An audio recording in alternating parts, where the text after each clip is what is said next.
As always, yes, top drawer, as they say.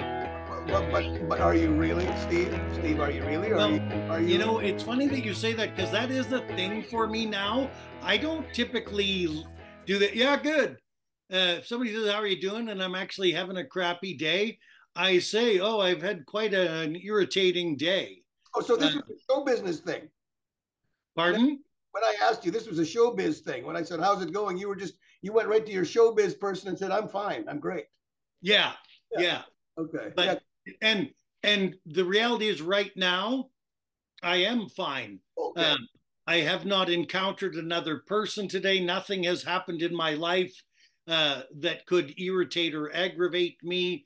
Um, so, yes, I truly am good. You're not peopled out yet. We went to a family function last Saturday, and there's about 20 of us there. And after about an hour, my son was in the living room, and we were all outside by the fire. He was in the living room on his phone. I said, "What happened?" He goes, "I'm peopled out." And I went, "Oh, that's my kid. He knows. I know where he got that from." It's like, I don't need to talk to people anymore. It, yes. And that's a very real thing. And, it took me uh, years to admit that out loud, especially during my public life in Winnipeg, where I always had to be on, or I felt I did. Um, and then I realized, after my troubles, that that's not really natural to me. I like talking to people far more than I like them talking to me.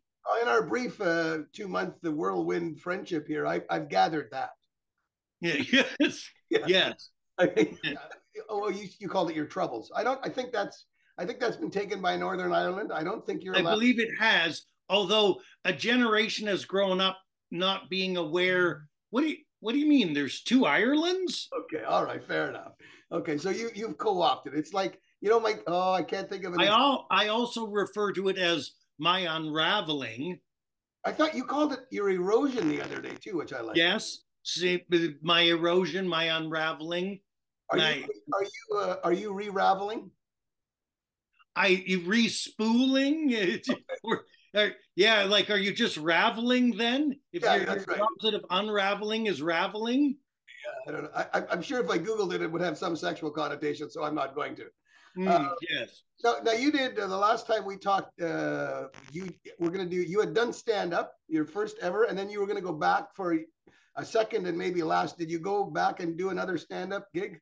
well, towards the end of March, I had been in quite a funk. My dog Ruben, as you know, was horribly killed in February, and so that trauma, coupled with the doldrums of winter, uh, really for about 4 weeks there, other than work or errands, I hardly left my house. Right.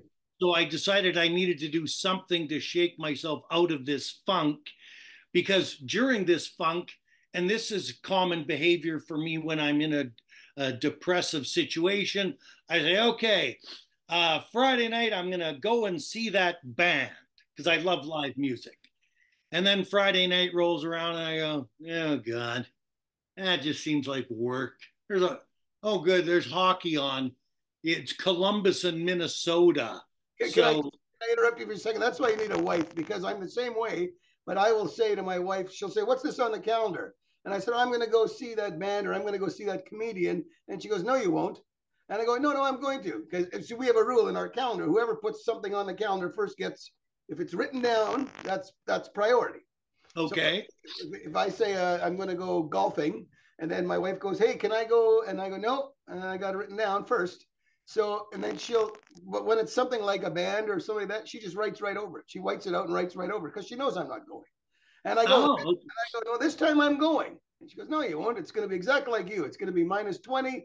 You're going to have a glass of wine, and you're going to go, I don't want to go out. That's ridiculous." And she goes, "Yeah, I do. That's why I scheduled something." So I know where you're coming from. and you're right. I really could use a partner for that, because I I have found that I'm one of those people. I'm more inclined to do something for others than for myself. So anyway, so I said, okay, I got to do something dramatic. So I live about 45 minutes from Yeah, Kelowna. yeah, because you haven't in the last little while done anything really dramatic. No, exactly. Right. You got to kick it up a notch. Yeah. Yeah. So I booked a hotel room in Kelowna. This was the night before Good Friday. I rented a car. I waited until I couldn't cancel either. And so I went to Kelowna on Thursday nights in Kelowna at the Kelowna Comedy Club. They have what they call an open mic night. Right. So I could check this off my bucket list. And I was surprised at the quality of the comedians. Apparently, it's quite a thing, at least in Kelowna. Like, I was the only first timer. There were probably 10 or 11 other comedians. I don't know. Are you a comedian if you're an amateur? People. Yeah. Um, anyway, and none of them were dreadful. Which, by the way, just for the record, I used to do stand up. 11 is about 8 too many. Yeah. It Yeah. was 4 minutes per comedian, Okay, though. that's not bad. That's not bad. Yeah. Yeah. And so I'm going to be interested in hearing your take on stand-up comedy. So anyway, I did a tight 4 minute set, as you comedians say. That's right. And it went, so that was a one-time thing, right? Check it off my bucket list. And so that was a micro thing to check that off the bucket list. But in a macro sense, it was as much about shaking myself out of my funk, because that's a real problem for people who deal with depression like I do. I have a tattoo actually that says, action is the antidote to despair. It's a line from a Joan Baez song, because you do have to do something to get out of it. When you have as many tattoos as you have, every time you have a thought, do you get another tattoo? Are you a where you want to shut your brain off, go, don't do it, don't do it? Because you seem to, every time you hear a good line, you seem to get a tattoo now. Well said. That's a good point. I don't regret any of them so far. My only regret is the one tattoo I have written over my heart backwards. The font's too small. So if I don't have my glasses on, I can't read my own tattoo. Except you know what it says already. I do. By I the do. way, we're just giving you another 2 minutes of material here, right? You could use this is gold right now. Okay, good to know. It's gold, Jerry. Gold. So anyway, it went well enough in Kelowna that I was asked to perform last week at a show in Penticton. Good. So I thought, well, this was meant to be a one-time thing, but I'll do the other side of the coin. I'll perform, but in front of some people I know. Okay. So then at least there's some witnesses. And I learned a few things about comedy. One, if your audience is under 20 people, it's really hard to get a guffaw. You'll get some tittering, some chuckles, but you don't get a blah ha ha. That's correct. So you really don't know if you're funny. And then is this a thing? I thought it was a thing. So this is where I'll defer to your experience, because I know you even traveled as a comedian. This comedy night took place in a brew pub, and the stage was darker than the seating area. It was like an operating theater. It was so bright, the seating area. I could have performed open heart surgery. No, all those things are bad. There's a reason why comedy clubs have the audience dark and a black background or a brick background and a spot and one spotlight. There's a reason for that. Okay, so that is a thing. Oh yeah, because the brightness just promotes conversation.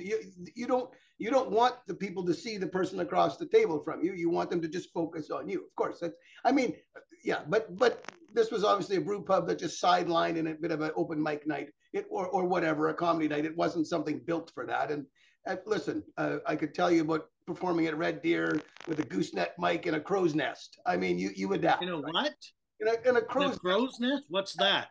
Crow's nest. The top of a ship has the crow's nest. The thing. Oh, like an actual crow's nest? So they called it that because in the corner of the bar, about 12 feet up, it was a high ceiling bar. About 12 feet up, there was a crow's nest. Just a kind of you had to crawl up a ladder and then come up the bottom of it and then you stood and you had about a 3.5 foot radius, and then you had a gooseneck mic that didn't come off its moorings, and then you had to do the comedy from there.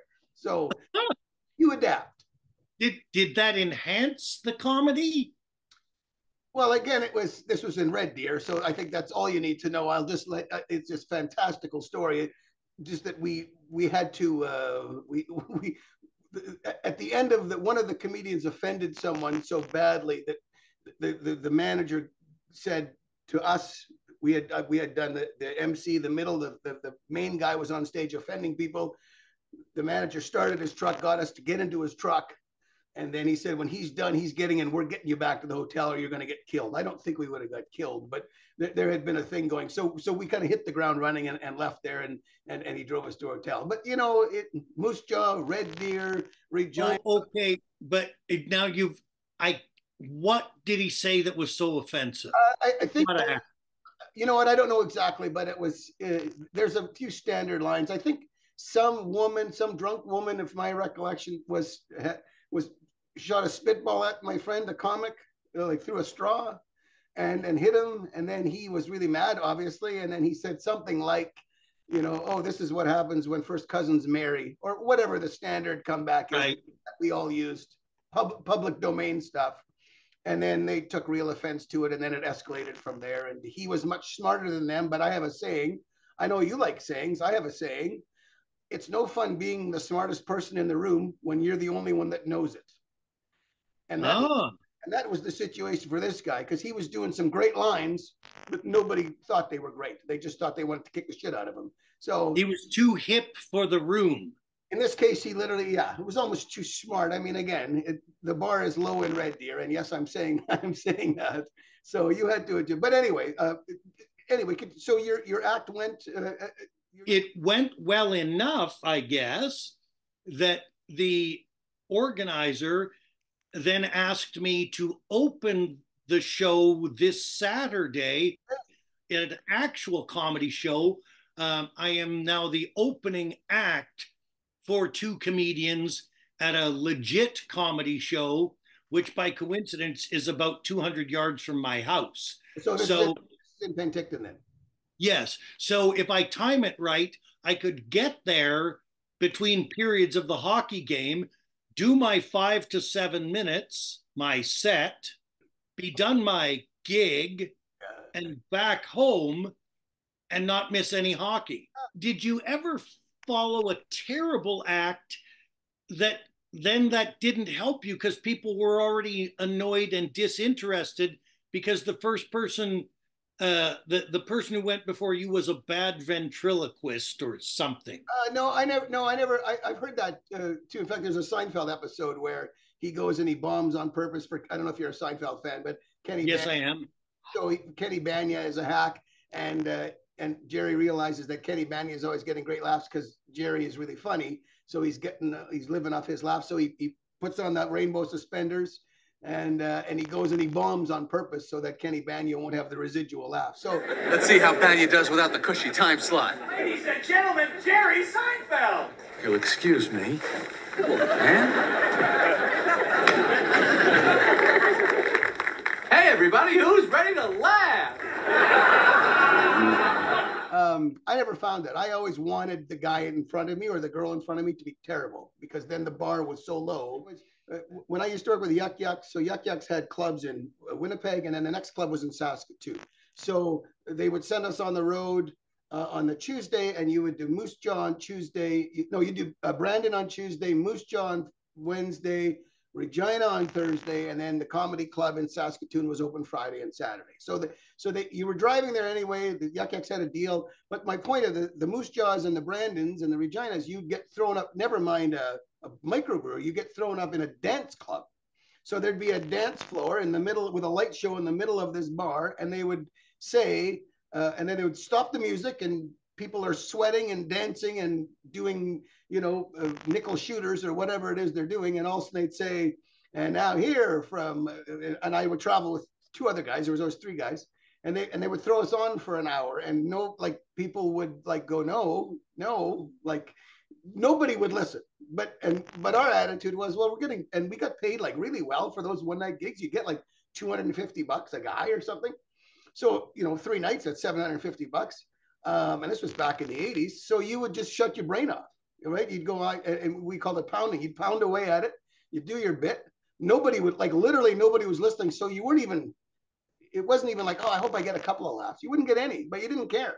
You were in it for the cash. You got the money, and then you just took off and went down the road. And then when you got to the actual comedy club, then there was more of a feeling that they were here to see me. But these people didn't even know there was a comedian coming, so it was terrible. Well, yeah, if you're going to a bar to chase members of the opposite sex, or the same sex, or say members of any sex, um, and and you want to dance and so forth, like, well, hey gang, let's go to the bar tonight and we'll chase some people around, we'll do some drinking and some dancing, and hopefully they have a comedian.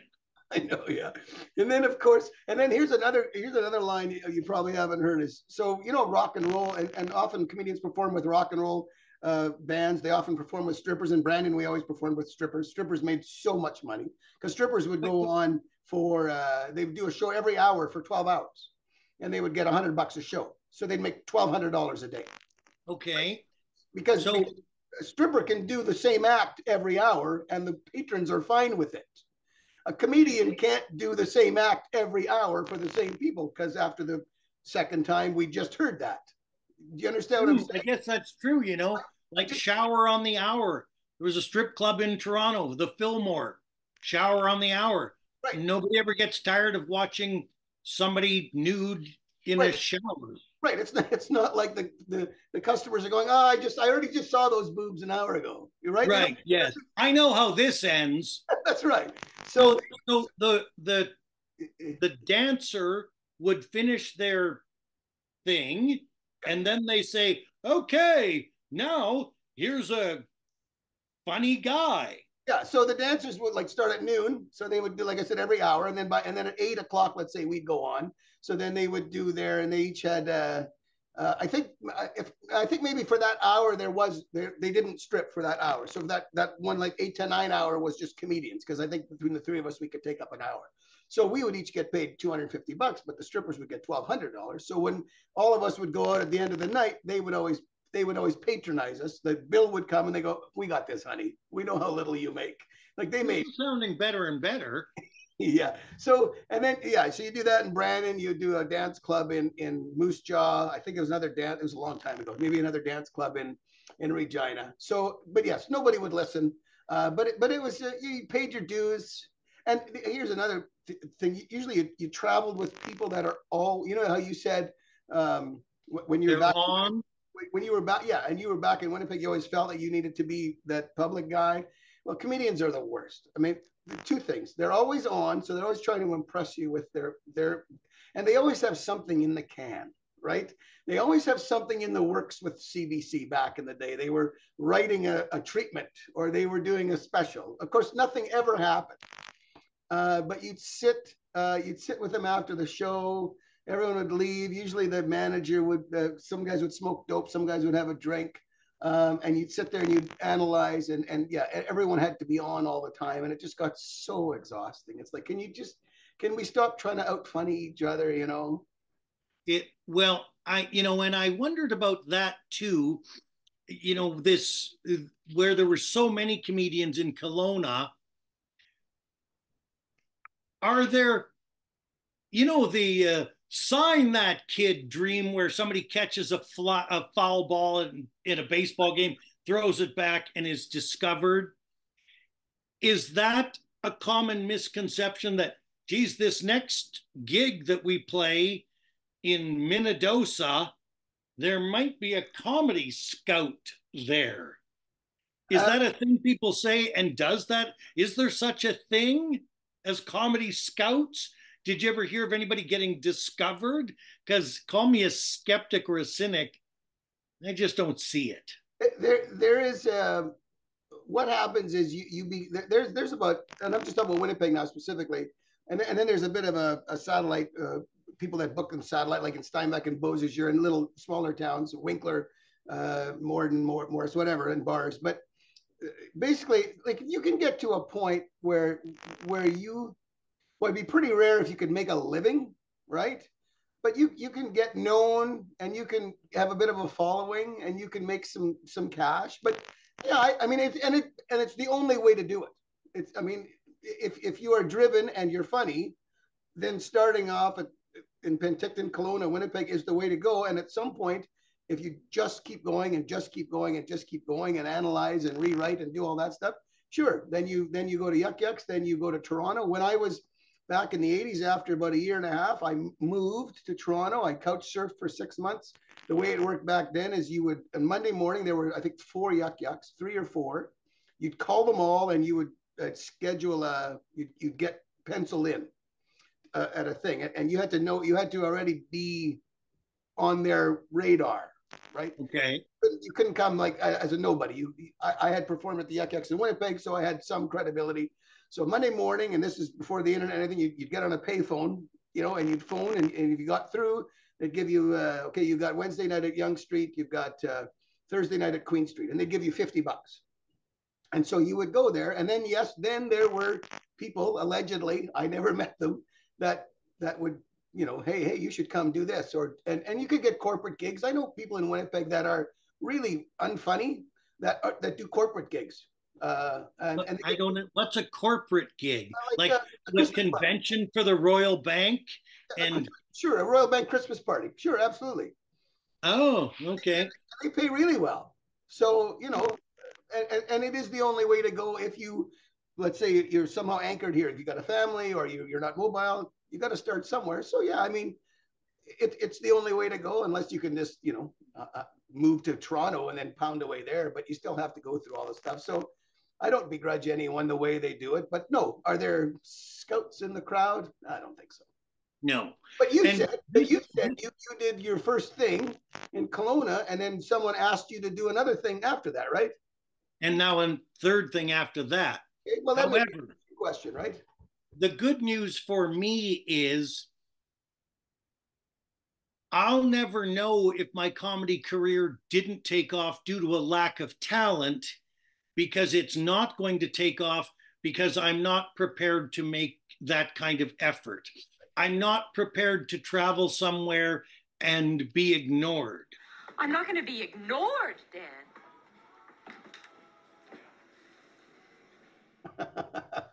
Okay. You do that at home for free.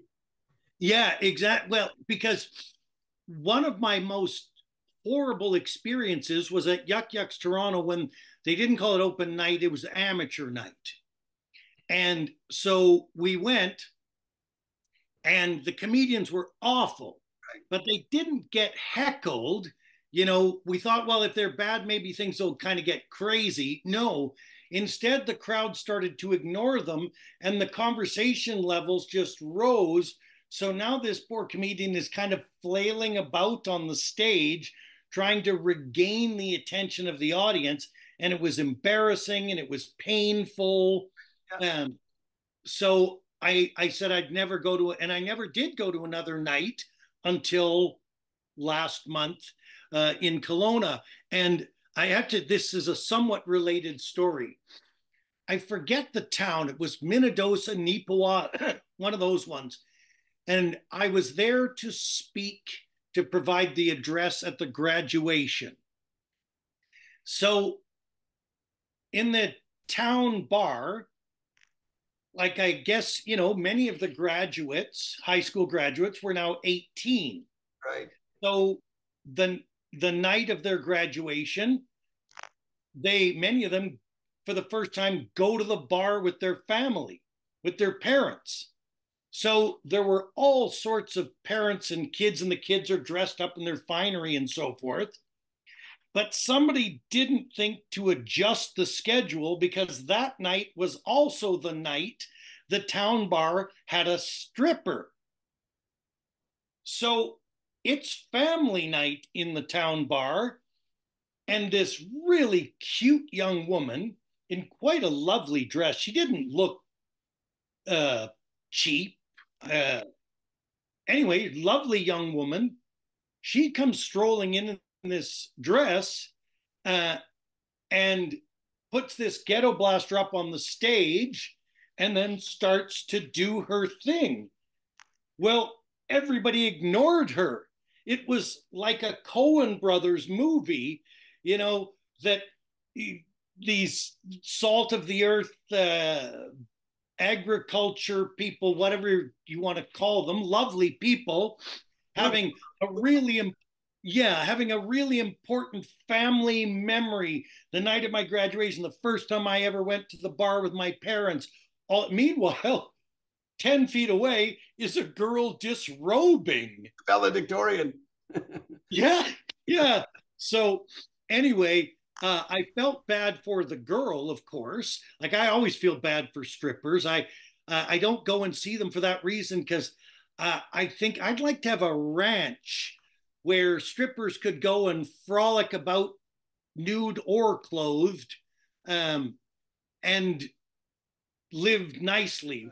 Strippers make enough. They're going to buy their own ranch. The ones I met. Oh yeah, and I didn't realize the last time since then I have come to realize that many, and I believe the term is exotic dancers. Sure. Yes, there is a stereotype that they are drug addicted with daddy issues, but that's not fair because many are professional dancers. And you only need to go to Montreal to realize, oh, okay, this woman is a serious performer. Or they're putting themselves through law school, or they're single mom. Yeah, and I had no idea of that. I just felt bad for this poor girl. Wow. And you know, I've since come to realize what a narrow-minded and misogynistic view that is, that somehow this young woman is being forced to do this. I understand now that there are a great many women who are good dancers and it's good money. And hey, so what? Nudity's not a thing to me. Right. This is no less weird than you going up and showing your innermost creative workings with your so-called comedy. Oh, I thought you were going to say it's no more weird than you going up being nude. That would be weird. That would be weird and unpleasant. Let me ask you this. Thank you. Let me ask you this, though, going back to the comedy. So when I was doing comedy, I thought I had some decent material. I wasn't very good at presenting. I just didn't have, my timing was okay, but I was always nervous. And a guy came up to me and he said, sort of a more respected guy that had been doing it for years, one of the managers, and said, you know what, you need to do? You need to set yourself apart. Why don't you put an eye patch on? And he was kind of joking and kind of not. He said, because nobody remembers you. You're like a middle, well, at that time I was like in my mid-20s white guy. No one will remember you. Put an eye patch on, have about a 10-minute bit about how you lost your sight, and then do your other material and people remember you. The reason I bring it up is because of your recent past. Let me ask you quickly now, do you do any of your material? Does your incarceration, your troubles, your erosion, does that come up in your gig, in your set? No, I didn't want to rely on that, and I'm very cognizant. You'll recall in our first episode, I worry that the people impacted by my crimes, I worry about being disrespectful to them. I also saw that as a crutch. Like I had wanted to try stand up long before I blew my life up. So take that away. What would I have done as comedy without that? So no, but I did try to make myself distinctive. You know, when I went to Kelowna thinking this is the once in a lifetime, well, I'm not showing up in sweats and a t-shirt. Jerry Seinfeld wears a suit and tie, so I wore a suit and tie. Okay, that's not bad. Yeah, and certainly that did set me apart because everybody else looked like, you know, they had just left the homeless shelter. Or Walmart. Yeah, or Walmart. Yeah. To perform comedy. In the future, you certainly, you know, if it takes off, you could certainly, then you could start incorporating stuff from that. But I understand. True. I had on VHS tape, I have somewhere, I have clips of me from the 80s. I just don't have a VHS player. So I have them labeled. How convenient. I had just, no, are you kidding? I'd love to see that because I remember my girlfriend at the time and we gave each other home Tonys So I had really curly hair because we permed each other's hair. This was the 80s. Come on. I think she was wearing I had one in the 80s too. she was wearing leg warmers while she was giving me a home Tony here. I think I was smoking. I'm pretty sure I was smoking on stage because why wouldn't you, right? Because you was everywhere. So I would love to. I'll see if I can go to a self-help store and dig out a VHS. I'll show some of my old stuff if you show some of your stuff. So all right. First time I ever went on stage, Jack and Diane, that song had just come out. And I wrote a parody about my girlfriend, my girl Diane, and I knew how to play. Well, here, look. Where's it? Here.